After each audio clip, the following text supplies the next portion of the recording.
Hello everyone. आज की video में हम बात करेंगे लीफ कटिंग से ग्रो होने वाले प्लांट के बारे में। कुछ पौधे ऐसे होते हैं जो सिर्फ एक पत्ती से ही ग्रो हो जाते हैं और हमारे लिए बहुत ही ज़्यादा बेनिफिशियल प्लांट भी होते हैं, हमें फूल भी देते हैं और हमारे लिए गुड लक प्लांट भी होते हैं। तो ऐसे में सबसे पहले बात कर लेते हैं कैलेंचो प्लांट की। ये जो प्लांट देख रहे हैं कैलेंचो का प्लांट है और बहुत ही खूबसूरत प्लांट होता है। कई कलर्स में इसमें फूल आते हैं, गुड लक प्लांट भी है। इसको जब भी लगाना हो तो इसकी सिर्फ एक लीफ लेनी है और उसको हमने वेल ड्रेन मिट्टी में दबा देना है। कुछ दिनों के बाद एक ही लीफ के ऊपर बहुत ज़्यादा इसके जो प्लांट है उगाते हैं। इसको उगाना बहुत ही आसान होता है और ये जो प्लांट है ये विंटर सीजन में और समर के शुरू में बहुत अच्छे से फ्लावरिंग करता है। रेनी सीजन में भी इसकी कटिंग लगा सकते हैं और फरवरी मार्च महीने में भी इसकी कटिंग लगाई जा सकती है।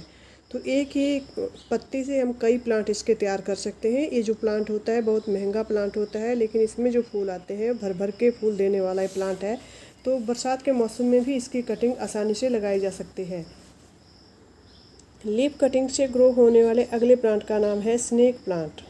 स्नेक प्लांट को जब भी लगाना हो तो हमने इसकी जो लीफ होती है, जैसे यहाँ पे स्नेक प्लांट है, ये जो इसका पौधा दिख रहा है, इसकी एक लीफ को हमने लेना है, एक पत्ती को लेना है और उसको बीच से कट कर देना है। इसका जो ऊपर वाला भाग है ये हमने मिट्टी के ऊपर की तरफ को ही रखना है और जो हमने काटा हुआ जो पीस होता है उसको हमने मिट्टी में दबा देना है। तो इसमें भी छोटे छोटे जो बेबी प्लांट है एक ही पत्ती से निकल के आते हैं, इसमें कोई नोड एरिया की ज़रूरत नहीं होती। और ये जो स्नेक प्लांट होता है ये हवा को शुद्ध करने वाला प्लांट भी होता है और हमारे लिए गुड लक का काम भी करता है। गुड लक प्लांट होता है हमारे लिए।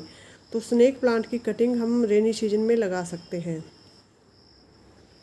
लीफ कटिंग से ग्रो होने वाले अगले प्लांट का नाम है क्रोटोन। क्रोटोन एक बहुत ही प्यारा प्लांट होता है। इसकी पत्तियाँ इतनी खूबसूरत होती हैं, ग्रीन और येलो कलर के डार्क स्पॉट इसके ऊपर लगे हुए होते हैं। तो ये दिखने में बहुत ही प्यारा लगता है। ये जो प्लांट है जैसे प्लास्टिक के जो लीफ होती है उसकी तरह इसकी पत्तियाँ दिखती हैं, चमक होती है इसकी पत्तियों के ऊपर। और जब भी इसको लगाना हो तो इसकी ऐसी कटिंग लेनी है ऊपर से जिसमें कि एक पत्ती भी आ जाए और साथ में नोड एरिया भी आ जाए और इसको वेल ड्रेन मिट्टी में दबा देना है। तो ये जो इसकी कटिंग है आसानी से ग्रो हो जाती है। ये प्लांट दिखने में इतना खूबसूरत लगता है, इसको डेकोरेटिव प्लांट भी कहा जा सकता है, गुड लक प्लांट भी है, इसको इंडोर प्लांट भी रखते हैं।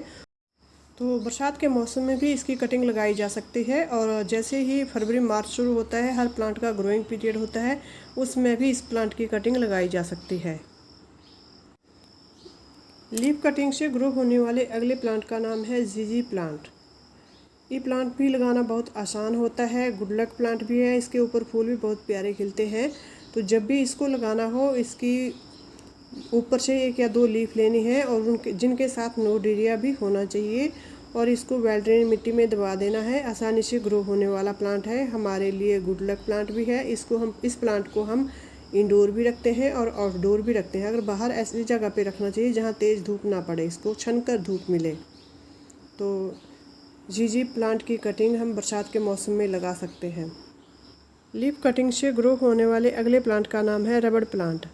रबड़ प्लांट की कटिंग जब भी लगानी हो तो इसको भी हमने लीफ के पास से इस तरह से काटना है जैसे कि जिसमें नोड एरिया होना चाहिए, एक या दो नोड एरियाज में होने चाहिए। और एक के बजाय अगर हम दो तीन कटिंग्स लगाएं तो जैसे एक आधी कटिंग ख़राब भी हो जाती है तो ठीक रहता है।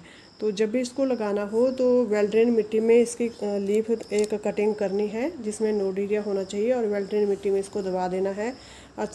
आसानी से ग्रो होने वाला ये प्लांट है। इसको इंडोर भी रख सकते हैं, आउटडोर भी रख सकते हैं। ज़्यादातर इसको इंडोर ही रखते हैं। ये हमारे लिए गुड लक प्लांट भी है और वेस्ट एयर प्यूरीफायर का काम भी ये प्लांट करता है। लीफ कटिंग से लगने वाले अगले प्लांट का नाम है एग्लोनिमा। एग्लोनिमा प्लांट को हम लिपस्टिक प्लांट भी कहते हैं क्योंकि इसकी पत्तियों का कलर इतना खूबसूरत होता है लिपस्टिक की तरह। ये प्लांट एक डेकोरेटिव प्लांट भी लगता है क्योंकि इसकी पत्तियां कलरफुल होती हैं, दिखने में बहुत ही प्यारा लगता है। तो इसको हम इंडोर भी लगा सकते हैं और आउटडोर भी लगा सकते हैं। जहाँ पर भी इसको रखना हो ऐसी जगह पे रखना चाहिए जहाँ इसको धूप छन कर मिले। ज़्यादा तेज़ धूप में नहीं रखना है और इसमें पानी भी उतना ही डालना है जिससे कि इसकी मिट्टी में नमी बनी रहे, ज़्यादा पानी भी नहीं देना है और पानी की कमी भी इस प्लांट को नहीं होनी चाहिए। जब भी इसको लगाना हो तो इसको 1 या 2 पत्तियों के साथ नोड एरिया के साथ वेल ड्रेन मिट्टी में दबा देना है। एक की जगह 2 या 3 कटिंग लगानी चाहिए, क्योंकि कई बार कोई कटिंग कभी ख़राब भी हो जाती है। लीफ कटिंग से ग्रो होने वाले अगले प्लांट का नाम है मदर ऑफ थाउजेंड प्लांट। ये प्लांट जितनी इसकी तारीफ़ की जाए उतना ही कम है, क्योंकि इसके ऊपर इसकी जो पत्तियां हैं इनके ऊपर इतने ज़्यादा छोटे छोटे पब्स बेबी प्लांट उग आते हैं, बहुत ही ज़्यादा। देखिए कितना प्यारा ये प्लांट लग रहा है। इसमें ग्रीन कलर के भी होते हैं और रेड कलर के जो बेबी प्लांट उगे हुए होते हैं ग्रीन पत्तियों के ऊपर, वो भी इसमें आता है plant mother of thousand plant में। ये जो प्लांट है जब हम इसको गमले में रखते हैं तो बहुत ही प्यारा लगता है, एक डेकोरेटिव प्लांट भी लगता है। ये जो पिंक कलर में आता है, जैसे ये देखिए ये है पिंक कलर में, तो pink plant mother of thousand है। तो इसमें कितना प्यारा लग रहा है। जब हम इसको गमले में लगाते हैं तो इसकी शोभा बहुत ही अच्छी लगती है, बहुत प्यारी लगती है। ये हमारे गार्डन में 4 चांद लगा देता है। तो इसको लगाना कैसे है, इसकी सिर्फ एक पत्ती लेनी है। इसमें नोड एरिया की ज़रूरत नहीं होती, क्योंकि ये सैकुलेंट प्लांट होते हैं। ये जो सैकुलेंट प्लांट होते हैं इनमें नोड एरिया की ज़रूरत नहीं होती, ये पत्ती के ऊपर ही प्लांट तैयार हो जाता है। तो ये भी कैलेंचो की तरह सैकुलेंट प्लांट है। स्नेक प्लांट भी सैकुलेंट प्लांट होता है। सैकुलेंट प्लांट वो होते हैं जिनकी पत्तियों में अपने पानी को स्टोर किए हुए, जो प्लांट अपनी पत्तियों में पानी को स्टोर किए हुए रखते हैं। तो ये सैकुलेंट प्लांट है, तो इनको लीफ कटिंग से आसानी से ग्रो किया जाता है और ये दिखने में भी बहुत ही प्यारे प्लांट होते हैं। इनके ऊपर फ्लावरिंग भी होती है। तो लीफ कटिंग से ग्रो होने वाले अगले प्लांट का नाम है जेड प्लांट। जेड प्लांट की पत्तियां भी इतनी खूबसूरत होती हैं, चमकदार होती हैं। देखिए कोइन की तरह इसकी पत्तियां होती हैं। ये हमारे लिए जो प्लांट है गुड लक प्लांट भी माना जाता है, क्योंकि इसको लगाने से हमारे घर में धन आगमन के रास्ते खुलते हैं और नौकरी और कारोबार में भी तरक्की होती है। तो गुड लक प्लांट भी हुआ, और इस प्लांट को हम इंडोर भी रख सकते हैं, आउटडोर भी रख सकते हैं। तो इसको भी जब भी लगाना हो तो इसकी सिर्फ एक पत्ती लेनी है, नोड एरिया की ज़रूरत नहीं होती, क्योंकि ये भी सैकुलेंट प्लांट है। तो इसकी पत्ती को सिर्फ तोड़ के वेल ड्रेन मिट्टी में दबा देना है। अपने आप ही इसकी एक ही पत्ती के ऊपर कई प्लांट उगाएंगे।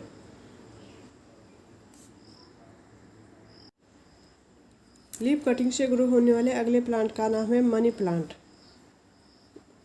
मनी प्लांट भी पत्ती से ग्रो होने वाला प्लांट है, लेकिन इसमें पत्ती के साथ नोड एरिया भी होना चाहिए, तभी ये प्लांट ग्रो करता है। बिना नोड एरिया के प्लांट नहीं लगता है।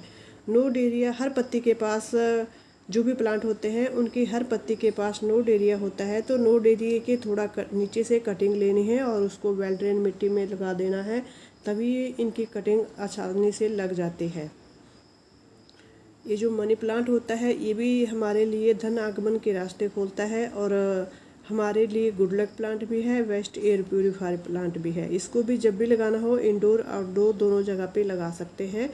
और ये जो प्लांट होता है इसको ऐसी जगह पे रखना चाहिए जहाँ इसको छन कर धूप मिले। तेज़ धूप से इसको बचाना है। अगर इसको अंदर रख रहे हैं, इंडोर रख रहे हैं, तो किसी विंडो के पास रख दीजिए। वहाँ पे इसको हल्की धूप भी मिलती रहेगी और हवा भी मिलती रहेगी। तो ये कटिंग से आसानी से ग्रो हो जाता है। बरसात के मौसम में इसकी कटिंग हम लगा सकते हैं।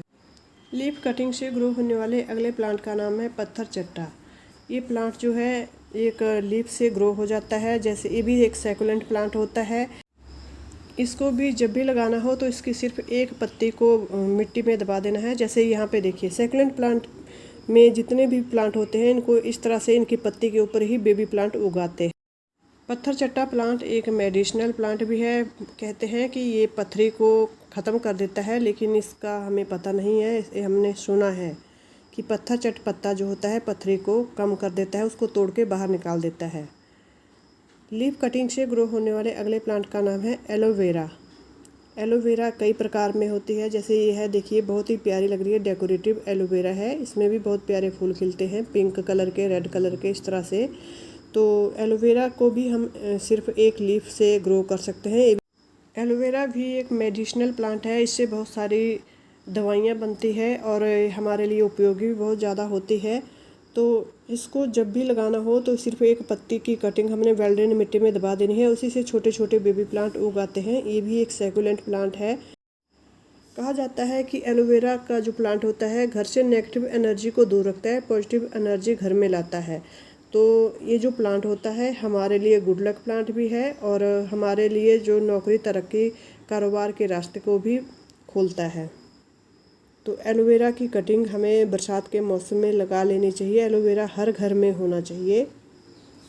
तो आज की वीडियो में हमने बात की लीफ कटिंग से ग्रो होने वाले प्लांट के बारे में, जो सिर्फ एक पत्ती से ग्रो हो जाते हैं।